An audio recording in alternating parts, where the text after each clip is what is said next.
4, 3, 2, 1, go. Hey guys, Ranch here, bringing on all Stork of commentary. I have Deja Vu alongside me today. We're going to be doing the losers match of Group B in the round 32 of the Nate MSL. Going to have Stork up against Canata playing on Ultimatum, one of the new maps. Going to have Canata at the 5 o'clock position at the lower right as the yellow Terran with his new weird reddish hair. Kind of like how my mom colored her hair one day, and it was weird. Stork's going to be at the lower left-hand position at the 7 o'clock, playing, of course, Protoss in white. Going to be an Ultimatum. I don't think I've seen a TVP this entire frickin' season yet, this entire MSL season. We haven't been playing that much, but I don't think I've seen a TVP yet. So I'm fairly excited to see what's going to happen here. Stork's TVP, quite the stuff of legends sometimes. He's been one of the PVT specialists for a long time, alongside his teammate Jangby. So really look forward to seeing what he does here against Canata. Canata, this is not really one of his best matchups. I believe it's his worst TVT is best. Although in the last season, he really impressed me specifically with his TVZ play. Didn't really play much TVP, if I remember correctly. Going to start off by walling off his natural expansion. He's most likely going to go for a 1-fac into expand. Going to see what Stork does on the opposite side, whether he's going to go for a quick observer into expansion, or whether he tries to go for something aggressive. Stork, more the macro guy in TVP. In a way, tends to play very, very safe. Tends to just allow himself to take bases and just push in when he knows he's in a very comfortable position. So what do you think of this matchup, Deja? What do you think? Who do you think is going to come up on top here?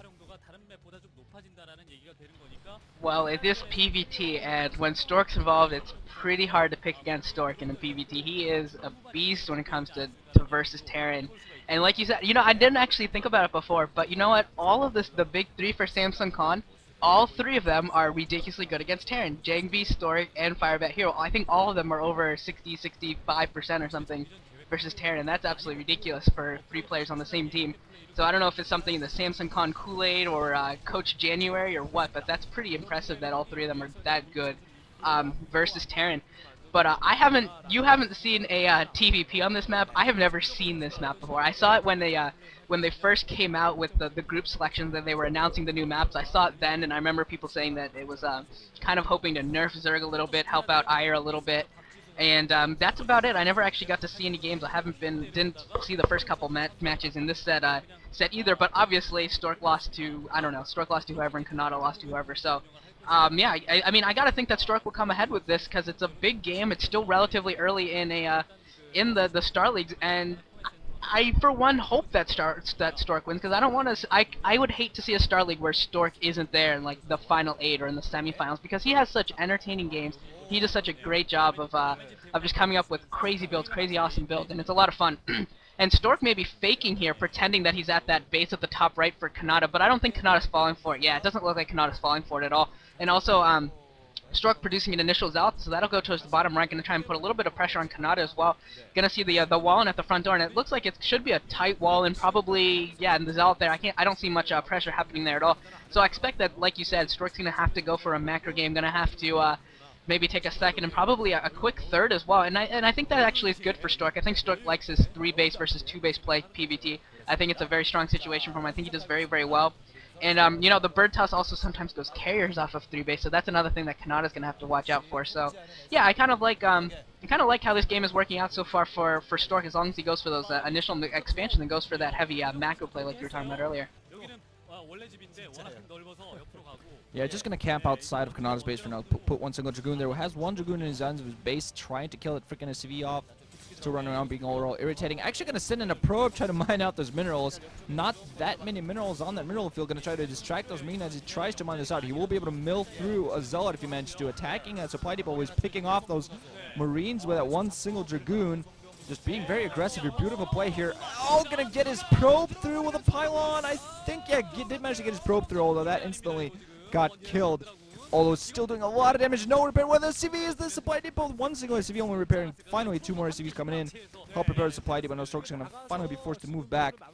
Being petered at that one single Dragoon with the Vulture. Has one single Dragoon at his own bridge at the natural near his natural. Putting down his robotics facility now. So probably going to have an observatory coming in very soon alongside an expansion. First tank now out for Canata, so as soon as that tank comes near that barracks, it's going to start attacking the Dragoon. That's going to be at siege mode, actually. Going for early siege mode just to take advantage of that height position there. Kind of that one single position. A little bit reminds me of Coliseum 2, where you can just put tanks near that and force are going to be forced to funnel in and funnel away. Not really close to an architecture, but still kind of reminds me of it a little bit. Going to start attacking that side disruptor. Players always killing those side disruptors, usually mining away those minerals as well, just to give them a little bit more positioning. You did see him put down a starport. And the opposite side, Stork is going to be having his observatory. He's going to move in with his observers, get inside the main, get the spot out, and most likely eventually going to prepare himself for taking down the third base as Canata moves on his 2. Yeah, definitely. And I like this. This should be a very entertaining from Canata for the drop. Probably going to be a 3 or a 4 vulture drop, something like that. If it was going to be a glass drop, we probably would have already seen the armory go down as well. He is putting down an academy, going to be prepared for any sort of DT rush as well. Although I don't think that this is really a very good map for DT. Very long rush distances and a lot of places where things can get barricaded off, walled off with all those mineral patches. So yeah, just playing it safe there. I think in that academy I'm going to get the comm station, but yeah, it's definitely useful overall. And interesting to note is that Canata has no idea what Stork is doing. I think he can safely assume that a third base is going up for Stork, but he doesn't know whether Stork is going to go for a third base, whether he's going to maybe go for a 2 base heavy macro and maybe try and get some Reavers out or something like that off of 2 bases. He has no idea, and his scouting Marine there getting taken out as well. So I think it's going to be important that he gets that that comm set up as soon as possible, gets to see the base, and gets to see if Stork gets to take that takes a third base or not. And it's also interesting to note that Stork hasn't taken a third base yet. I thought he would have gone very, very quickly to a third base. And we do see the dropship out, picking up the 4 vultures, so no tanks at all. It's just going to be the 4 vulture drop. Going to try and do as much economic harassment as possible.